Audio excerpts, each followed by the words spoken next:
Welcome back for another deep dive. Today, we're going to be looking at something pretty wild. Oh, yeah.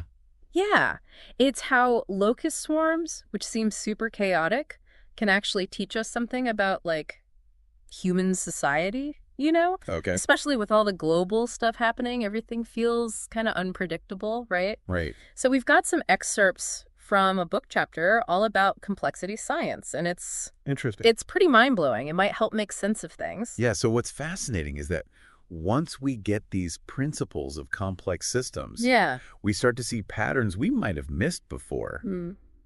It's not about predicting the future, but like understanding what makes the world tick. I get you. It's like we think in cause and effect. Yeah. But things are way more unpredictable than we realize. Absolutely. And that's where the locusts come in. Okay. Imagine like a swarm of locusts so big it blocks out the sun, eating like everything. Oh, yeah, those swarms can be devastating. Totally. And it's amazing how it all comes from these harmless grasshoppers. And they change how they act based on how crowded it is. Oh, really? Yeah, at low density, they're just chilling, hopping around, not hurting anything. So they're not like inherently destructive. It's just like the situation The density, yeah. that triggers them. Exactly. As there's more locusts in an area, they form little groups. Okay. Like high school cliques. Yeah. With their own thing going on. Uh-huh. But then once it gets crowded enough, bam, they turn into this organized swarm. Like a tipping point.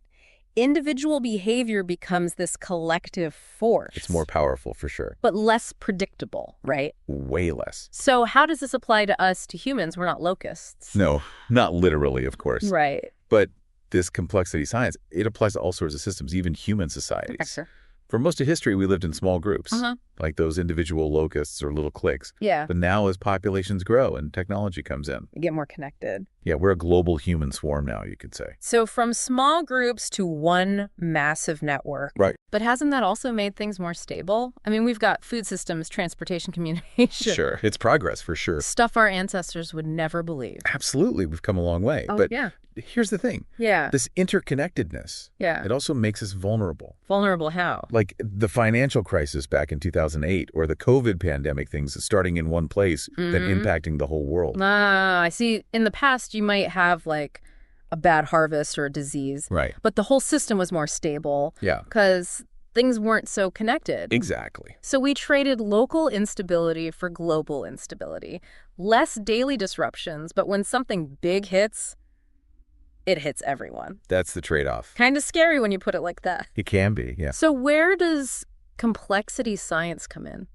It helps us see that we're in this world of interconnected systems where small events can have huge unpredictable consequences. Okay. And we have to let go of control and embrace uncertainty. Letting go of control. That's a tough one. I know it is. But if we can't control everything, how do we make sense of all this complexity? Well, first we have to realize our brains are wired for a simpler world. How do you mean?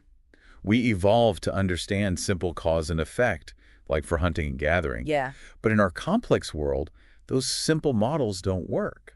So it's like we're using the wrong tools for the job. Exactly. Our brains are trying to make sense of this massive system with rules meant for something way simpler. That's a great way to put it. So we need a new way to look at the world. We do. And that's complexity science. That's it. So it's about understanding that systems aren't just the sum of their parts. It's the interaction of those parts Yeah. that creates something new. Okay, I'm getting it. So understanding the individual pieces isn't enough. Right. We need to see how they connect and influence each other. Yes. But how do we actually apply this to our lives? This all seems very theoretical. Well, let's talk about basins of attraction. Basins of attraction. Yeah, imagine a bowl with a marble in it.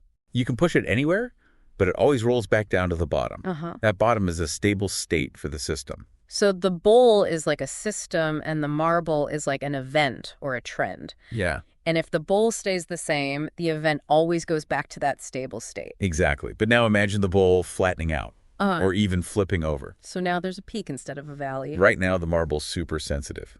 Even a tiny nudge can set it flying. So the stability changes and even a small disruption can have a huge impact. Precisely. That's a great way to visualize it. Glad you think so. So these basins of attraction can change over time. They can. What seems stable now might not be stable in the future.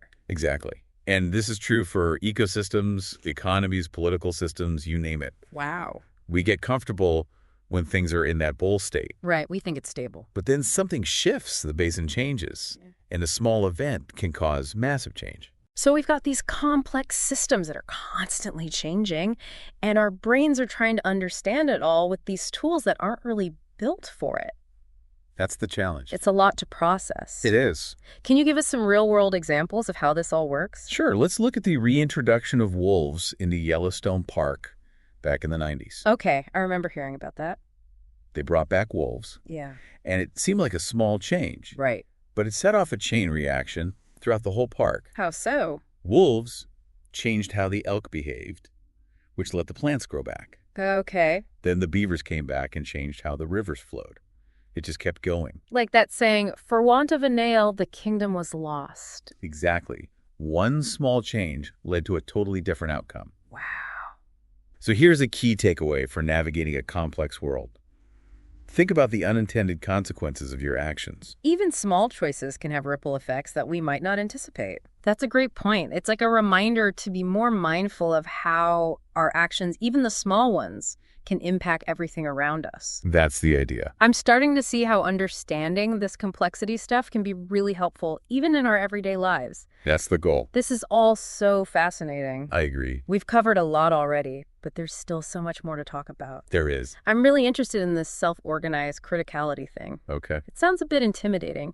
Can you break it down for us? What does it even mean? Sure. Think of a sand pile. A sand pile. You keep dropping grains of sand on it, and it seems stable for a while. Yeah.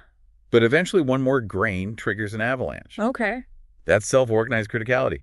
The system goes towards this critical state where a small event can trigger a huge response. So it's like that tipping point idea again, but on a bigger scale. Exactly. And what about human society? Are we always on the verge of some kind of social avalanche? Well, it's not about being constantly on edge, but recognizing that human systems can also hit those critical states. I see. Like the 2008 financial crisis. For years, risky lending built up this sand pile of debt. Uh-huh. Then one event, the collapse of Lehman Brothers, set off a global financial avalanche.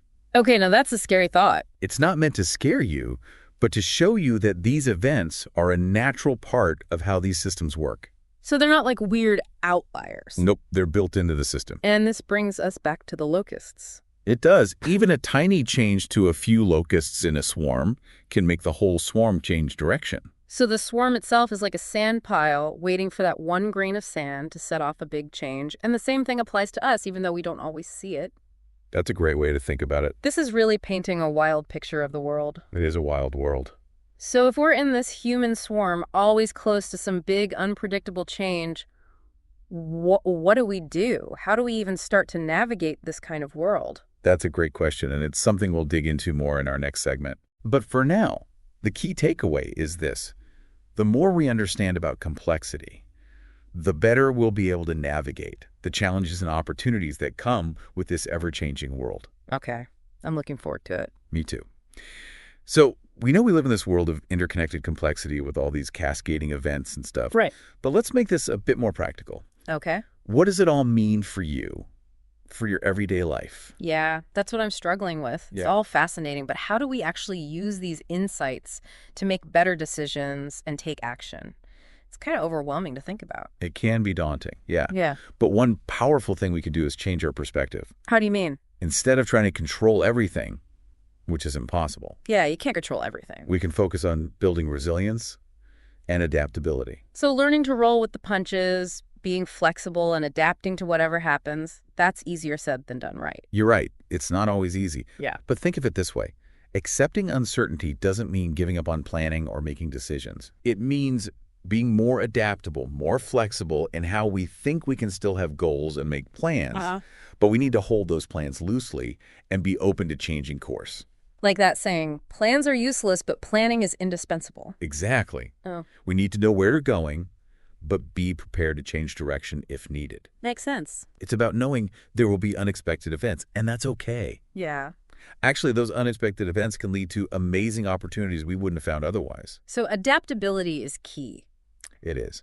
But how do we actually build resilience? Is it like having a backup plan for your whole life? Kind of. It's about not putting all your eggs in one basket. Right. Diversifying your skills, your investments, your relationships, all these things can help you through those tough times. Okay. Think about ecosystems. The more diverse they are, the more resilient they are to shocks or disturbances. Yeah. Same goes for our own lives. So less about optimizing for one specific outcome and more about diversifying, spreading the risk. That's the idea. But isn't efficiency important too? How do we balance needing to optimize and needing to be resilient? That's a great question, and it's a balance we always need to be aware of. Okay. We often get so focused on reaching a specific goal that we forget to be flexible when things change. Yeah, we can get tunnel vision. Exactly. It's like that Chilean power grid example we talked about. Oh, right. They chose to be less efficient to have a more decentralized and flexible system. And it paid off big time when that earthquake hit in 2010. Their grid was fine because it wasn't hyper-optimized for one specific scenario. Exactly. It's a powerful example of how a little slack in the system can prevent a huge catastrophe. So it's not always about maximizing efficiency. Sometimes a bit of flexibility goes a long way. Absolutely, and this applies to our lives too. How so? We live in a culture obsessed with hustle and productivity, pushing ourselves to the limit. Yeah, always got to be grinding. But maybe it's okay to have some downtime, some breathing room, some space to adjust when things go wrong. So you're saying rest and recovery aren't just indulgences? They're essential for a resilient life. That's a good point. I think a lot of people need to hear that. I agree. We're so used to thinking we have to be on all the time, always striving and achieving. Yeah. But maybe building in some slack, some space to think and recover is actually key to navigating this crazy world. I think so. Okay, so we've talked about adaptability, resilience, and the importance of rest. Right. But what about those huge, unpredictable events, those black swan events? Yeah. Is there anything we can do to prepare for those? That's tough because black swan events are, by definition, unpredictable. Right, we can't see them coming. But we can be more aware that they can happen. Okay. And we can pay attention to those early warning signs that a system is getting close to a critical state. Like that critical slowing down you mentioned. When systems take longer to recover from small problems, that's a warning sign, right? Exactly. Think of it like a car sputtering before the engine dies. Oh, okay. It's a sign that something's wrong, that the system's losing its resilience. And this applies to everything. Ecosystems, financial markets, political systems, you name it. Wow. So we need to be aware of those subtle shifts. Yes. Those little glitches that might mean something bigger is coming. Precisely. It's about being observant, paying attention to the edges, not just the obvious patterns. So questioning our assumptions. Yes. Being open to the possibility that things might not be as stable as they seem. Exactly. It's about being curious, always asking questions, testing the limits of what we know. I like that. Because in a complex world, the unexpected is to be expected. True. The more we can accept that, the better we'll be at navigating it. So we've been talking about how to live in this world that's always throwing us curveballs. Yeah. It's a little unsettling to think about how connected everything is. Uh-huh. Like how one small thing can snowball into this huge change. Right. But where do we go from here? How do we make good choices when it feels like so much is out of our control? It's a big question, and I think it all starts with how we think. Okay. What if instead of fighting uncertainty, we just embrace it? Embrace uncertainty. Yeah, we usually see uncertainty as a bad thing, something to avoid. Yeah, for sure. But uncertainty is also where creativity comes from. New ideas progress. So instead of trying to predict and control everything, Right. we just accept that we don't know what's going to happen. Isn't that a little reckless? Not really. Think Yeah, about it. I If agree. we knew exactly how everything would turn out, life would be pretty boring. Yeah, I guess so. It's those unexpected twists and turns that make things interesting, that make us grow and adapt. Okay, I see what you mean, but I think a lot of us are wired for certainty, for feeling in control. Letting go of that is hard. It is. It's definitely a shift in perspective. Mhm. But the truth is, the illusion of control is just an illusion. Right. In these complex systems, we can influence things, Uh-huh. but we can't control everything. Accepting that can actually be freeing. Freeing how? It takes the pressure off trying to micromanage every little thing in our lives. Yeah, that makes sense. And it helps us be open to new possibilities. So step one is embracing uncertainty. What else can we do to navigate this complex world? Well, I think a big part of it is being curious and always learning. Okay. The world's changing so fast. It really is. The only way to keep up is to be a lifelong learner. So it's not about having all the answers. Yeah. It's about always asking new questions. Exactly. It's about being willing to challenge what we think, to look for new perspectives, to accept that what we know today might be wrong tomorrow. And that's especially true now with the internet. Oh, yeah. The internet has changed everything. It feels like it's sped up the pace of change and made things even more complex. For sure. Everyone's a broadcaster now. It's hard to know what to trust. It's true. We've gone from information being controlled by a few to anyone with the internet reaching a global audience. Wow. Yeah. That's powerful, but also really challenging. Totally. We're drowning in information. Yeah. And it's tough to figure out what's true, what's biased, what's just noise. It's information overload.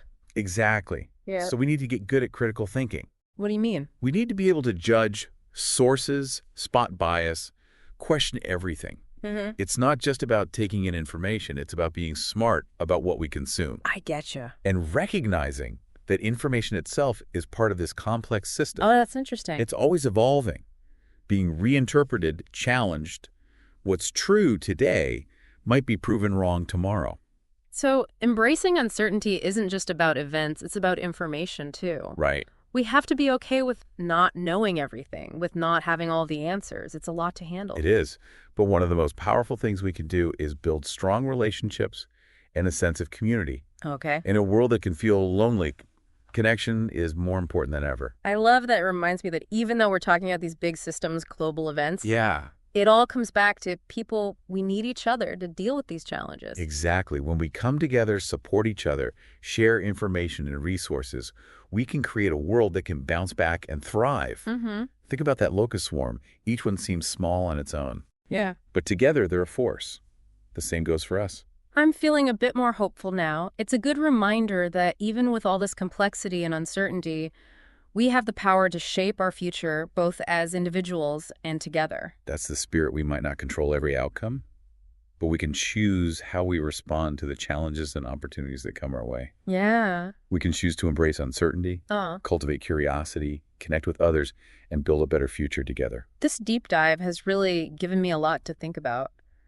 Thanks so much for sharing your knowledge with us. It was my pleasure. I hope it sparked some new ideas and inspired you to embrace the complexity of the world. And to our listeners, I hope you enjoyed this deep dive into complexity science. It's a tough topic, but it's so important for understanding the world today.